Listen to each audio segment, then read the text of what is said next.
Hello guys. അപ്പോൾ നമ്മൾ ആരെത്ര തകർക്കാൻ ശ്രമിച്ചാലും നമ്മൾ തകരാൻ പാടില്ല, അല്ലെ തളരാൻ പാടില്ല എന്നുള്ള ഒറ്റ മനസ്സുകൊണ്ടുള്ള ഗെയിം കളിച്ചു കഴിഞ്ഞാൽ തീർച്ചയായിട്ടും തകരത്തില്ല.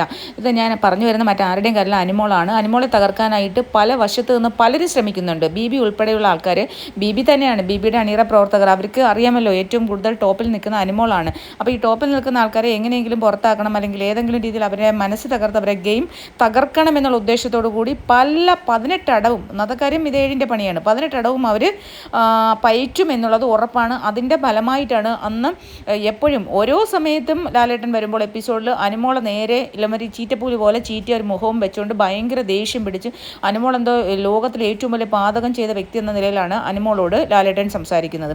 ഇത് നമ്മൾ സ്ഥിരമായിട്ട് എപ്പിസോഡ് കാണുന്നതാണ്. അപ്പോൾ എന്നിട്ടും അനിമോൾ തകരുന്നില്ല, അല്ലെങ്കിൽ തളരുന്നില്ല, അല്ലെങ്കിൽ പതറുന്നില്ല എന്ന് കണ്ടപ്പോൾ എന്നിട്ട് അനിമോൾ കുറച്ചൊക്കെ ഒന്ന് കളിയിൽ ഒന്ന് മാറ്റി, കാരണം ഒരുപാട് അങ്ങ് ഇതാവാതെ ഒന്ന് മാറി. കാരണം അനിമോ ഇനി ലാലേട്ടൻ്റെ വഴക്ക് കേൾക്കണ്ടല്ലോ എന്ന് പറഞ്ഞ് പല കാര്യങ്ങളും ഒന്ന് ഒഴിഞ്ഞ് നിൽക്കുന്നതായിട്ട് നമുക്ക് അത് കഴിഞ്ഞുള്ള വീക്കിൽ അനുഭവപ്പെട്ടെങ്കിലും പിന്നീട് അനിമോൾ കഴിഞ്ഞ വീക്കിലും ഈ വീക്കിലുമൊക്കെ വളരെ നന്നായിട്ടാണ് പെർഫോം ചെയ്തിരിക്കുന്നത്. അപ്പോൾ അനിമോളുടെ ഈ ആഴ്ചത്തെ ഒരു പെർഫോമൻസ് ഉണ്ട്. അപ്പോൾ അത് ബിക്ക് അങ്ങോട്ട് പിടിച്ചില്ല. അനിമോൾ വീണ്ടും പഴയതുപോലെ നന്നായിട്ട് കളിക്കുന്നുണ്ടല്ലോ, അപ്പം അനിമോളെ തകർക്കാൻ പറ്റില്ല എന്നുള്ളൊരു തോന്നൽ കാരണം അവർക്ക് നൂറായോ അങ്ങനെയുള്ള ആൾക്കാരെ, അക്ബറിനെയോ നൂറയോ അല്ലെങ്കിൽ ജിസേലിനെയൊക്കെ പൊക്കിക്കൊണ്ട് വരാനാണല്ലോ ആഗ്രഹം, ആരിനെയോ. അപ്പോൾ അത് പറ്റുന്നില്ല എന്ന് കണ്ടപ്പോൾ അനിമോളെ തകർക്കാൻ വീണ്ടും അടുത്ത അടവുമായിട്ട് വന്നേക്കാണ് ജീവൻ എന്ന പേരിൽ. അപ്പോൾ ജീവൻ ആരാ എന്തോന്നൊന്നും അറിയാത്തവർക്ക്, നമുക്ക് അറിയത്തില്ല. ജിംബൂബയിൽ അഭിനയിച്ച ഒരു പയ്യൻ, ബാലനടനായിട്ട് അഭിനയിച്ച ഒരാൾ എന്നുള്ള രീതിയിലല്ലാതെ എനിക്ക് അറിയാവുന്നത് അനിമോളുടെ ഒരു ഫ്രണ്ടാണ്. കാരണം അനിമോളുമായിട്ട് ഒരുപാട് എപ്പിസോഡ് പോലുള്ള വെബ് സീരീസ് പോലുള്ള എപ്പിസോഡ്സ് ചെയ്തിട്ടുണ്ട്. അതുപോലെ തന്നെ ഒരു നല്ല ഫ്രണ്ട്ഷിപ്പ് കീപ്പ് ചെയ്യുന്നുണ്ട്. പലപ്പോഴും സോഷ്യൽ മീഡിയ ഇവർ തമ്മിൽ ലവ് ആണ് അല്ലെങ്കിൽ സ്നേഹമാണ്, എപ്പോഴാണ് കല്യാണം എന്നുള്ള രീതിയിലൊക്കെ സംസാരിച്ചിട്ടുണ്ട്.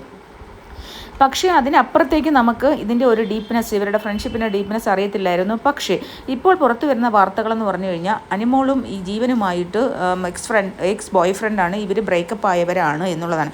അപ്പോൾ ഇത് അറിഞ്ഞുകൊണ്ട് തന്നെ ബി അനിമോളുടെ ആ ഒരു അനിമോളുള്ള ഈ ബിഗ് ബോസ് ഹൗസിലേക്ക് ജീവനെ കൊണ്ടുവന്നതാണ്. കാരണം അതാണ് നമുക്ക് തോന്നുന്നത്. അനിമോൾ ഈ ഒരു ടാസ്ക്, ഒരു പില്ലോയുടെ ടാസ്ക് കഴിഞ്ഞ് ആക്ടിവിറ്റി ഏരിയയിൽ നിന്ന് വരുന്ന സമയത്താണ് ജീവനെ കാണുന്നത്. ആ ജീവനെ കണ്ടപ്പോൾ ഉള്ള അനിമോളുടെ ആ ഒരു എക്സ്പ്രഷനാണ് നിങ്ങൾ നേരത്തെ കണ്ടത്. അനിമോൾ എന്തോ ഒരു വല്ലാത്ത ഭാവം, അനിമോൾ പെട്ടെന്ന് എന്ത് ചെയ്യണമെന്നറിയത്തില്ല, പെട്ടെന്ന് അല്ല അന്തം വിട്ട കണക്കുള്ള ഒരു ഞെട്ടിത്തെറിച്ചുള്ള നടത്തയിലാണ് ആദിലയുമായിട്ട് നടന്നു വന്നത്.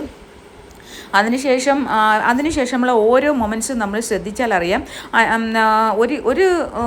ഒരിടത്ത് പോലും മറ്റുള്ള ഒരുപാട് ഗസ്റ്റുകൾ, അതുപോലെ തന്നെ ഗെയിം ചേഞ്ചേഴ്സ്, ചലഞ്ചേഴ്സൊക്കെ വന്നിട്ടുണ്ട്. പക്ഷേ ഒരിടത്ത് പോലും അനിമോൾ ഈ ജീവനോട് സംസാരിക്കാനോ അത് വലിയൊരു ഇതിലേക്ക് പോകാനോ ഒരിക്കൽ പോലും തുനിഞ്ഞിട്ടില്ല. നല്ലോണം കാരണം ഇവർ അത്ര ഡീപ്പായിട്ടുള്ളൊരു ഫ്രണ്ട്ഷിപ്പ് കീപ്പ് ചെയ്യുന്നതായിട്ട് നമ്മൾക്ക് പല ഇൻ്റർവ്യൂവിലും കാണാൻ സാധിച്ചു. അപ്പോൾ പിന്നെ എന്തുകൊണ്ടാണ് അനിമോളുടെ മുഖം ഒരു ഞെട്ടലാണ്. അനിമോൾ ഇത് ആരാണ്, അയ്യോ എന്നുള്ളൊരു ഭാവത്തിലാണ് അനിമോൾ നടന്നു വരുന്നത്. ഇത് അനിമോളെ തകർക്കുക എന്നുള്ള ഒറ്റ ലക്ഷ്യത്തോടു കൂടിയാണ് ഇത് ബി ചെയ്തതെന്നുള്ളത് ഉറപ്പാണ്. കാരണം അനിമോളുമായിട്ട് ബ്രേക്കപ്പ് ആയിട്ടുള്ള, അല്ലെങ്കിൽ അനിമോളുമായിട്ട് ഇപ്പോൾ എന്തോ ഒരു പ്രശ്നത്തിലുണ്ടായിരിക്കുന്ന ഒരു ബോയ് ഫ്രണ്ടുമാനെ ബിഗ് ബോസ് ഹൗസിലേക്ക് കൊണ്ടുവരിക. ഒരു കണക്കിന് പറഞ്ഞ ഏഷ്യാനെറ്റിൻ്റെ അവരുടെ പ്രൊമോ ആണ്. ആ പ്രൊമോ ഏഷ്യാനെറ്റിൻ്റെ ഒരു സീരിയലിൻ്റെ പ്രൊമോഷനുമായിട്ട് ബന്ധപ്പെട്ട് വന്നതാണ്. എങ്കിൽ കൂടി ഇതൊരു ഗെയിമറിനെ, ഒരു ഏറ്റവും ടോപ്പായിട്ടുള്ളൊരു ഗെയിമറിനെ ബാധിക്കുന്ന ഒരു കാര്യമാണിത് എന്ന് അവർ തെറ്റിദ്ധരിച്ചു. പക്ഷേ അനിമോൾ ഒരിക്കലും ആ ഒരു ഗെയിം പ്ലാനിൽ തകർന്ന് വീഴില്ല എന്ന് തന്നെയാണ് എനിക്ക് തോന്നുന്നത്.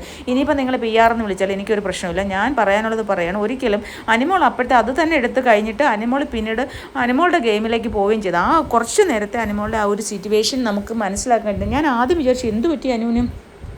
അപ്പോൾ അത് അബി ചോദിക്കുകയും ചെയ്തു എന്ത് പറ്റി അനുവിനെന്ന്. അബിയാണത് പെട്ടെന്ന് മനസ്സിലാക്കിയത്. ഷാനവാസും ഈ ഒരു ജീവനോട് ഇത്തിരി എനിക്ക് തോന്നുന്നു പരിചയമില്ലെന്ന്.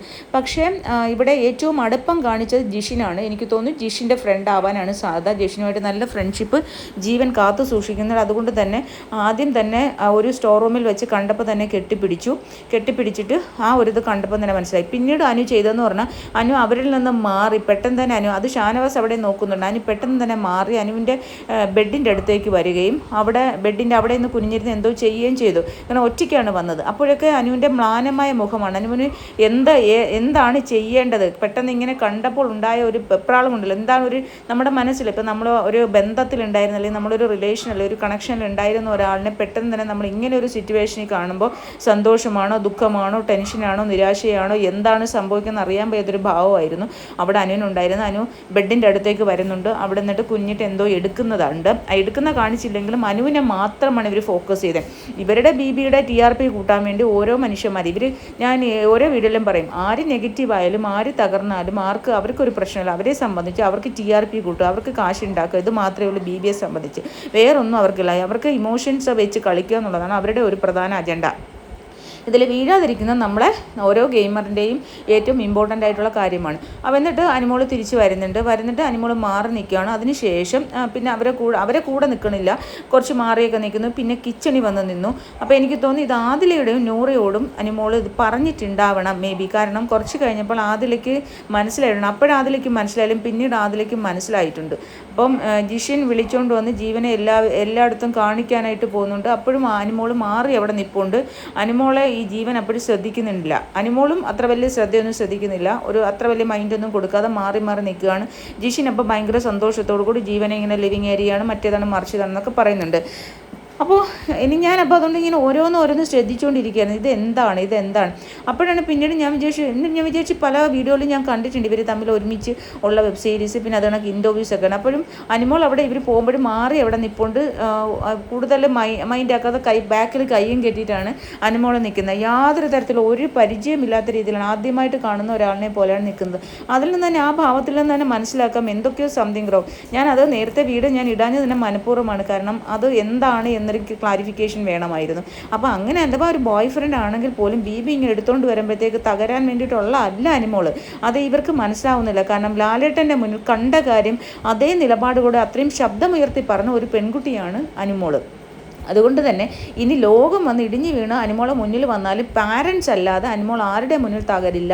പാരൻസിൻ്റെ മുന്നിലല്ലാതെ അനിമോൾ ഇനി ആരും എന്ത് പറഞ്ഞാലും അനിമോൾ കേൾക്കുമെന്ന് എനിക്ക് തോന്നുന്നില്ല. കാരണം അത്രമാത്രം ബോൾഡായി ഇവിടുന്ന് പോയ ഒരു അനിമോൾ അല്ല. ആദ്യം കണ്ട് എപ്പോഴും കരഞ്ഞ് വിളിച്ച് നടക്കുന്ന അനിമോൾ അല്ല ഇപ്പോൾ. അനിമോൾ സ്ട്രോങ് ആണ്, ഇതെല്ലാം നമുക്ക് മനസ്സിലാവുന്നുണ്ട്. അനിമോൾ എന്നിട്ട് ഷാനവാസ് അവിടെ നിൽപ്പുണ്ട്, ആദില നൂറ അവിടെ നിൽപ്പുണ്ട്. ആദിലയും നൂറയും ഈ ജീവനോട് ഇധികം മിണ്ടാൻ പോയില്ല, ഇടയ്ക്കൊന്ന് സംസാരിക്കുന്ന കണ്ടു. പിന്നീട് അവർ കയ്യും കെട്ടി മാറി നിൽക്കുകയാണ്. അനിമോളുടെ അടുത്ത് തന്നെ നിൽക്കുകയാണ്. ഷാനവാസ് അനിമോളെ നന്നായിട്ട് വീക്ഷിക്കുന്നുണ്ട്, വാച്ച് ചെയ്യുന്നുണ്ട് കേട്ടോ. ഷാനവാസിന് മനസ്സിലായെന്ന് തോന്നുന്നു. കാരണം അവരെന്തായാലും ഫീൽഡിലുള്ള ആൾക്കാരല്ലേ, അവർക്കപ്പം കുറച്ചൊക്കെ കാര്യങ്ങൾ അറിയാമായിരിക്കാം. അപ്പോൾ അതുകൊണ്ട് തന്നെ ഷാനവാസ് അനിമോളുടെ മുഖത്തേക്ക് തന്നെയാണ് നോക്കുന്നത്. പക്ഷേ ഇവർ രണ്ടുപേരും ഈ ജീവനായാലും മറ്റേത് എനിക്ക് പേരെന്തോ സൂഫി മരിയ അങ്ങനെ എന്തോ ഒരു പേരാണെന്ന് തോന്നുന്നു. അപ്പം അവരെ എനിക്ക് പരിചയമില്ല, ഞാൻ ആദ്യമായിട്ട് കാണുകയാണ്. അപ്പോൾ അവരും അനിമോളെ അത്രയ്ക്കും വലിയ മൈൻഡ് ചെയ്യുന്നില്ല. അനിമോൾ അങ്ങോട്ട് ചെന്നിട്ട് ആ ലേഡീനെ കെട്ടിപ്പിടിക്കുകയാണ് ചെയ്യുന്നത്. അതിനുശേഷം പിന്നെ അനിമോൾ കിച്ചൺ വന്ന് നിൽക്കുവാണ്. അവരുടെ കൂടെ ഒന്നും പോകുന്നില്ല. കൂടെ ആദിലയും നൂറയും ഉണ്ട്, അതുപോലെ തന്നെ അഭിലാഷുണ്ട്, ബിന്നിയുണ്ട്, അപ്പോൾ ഒനിയലുണ്ട്.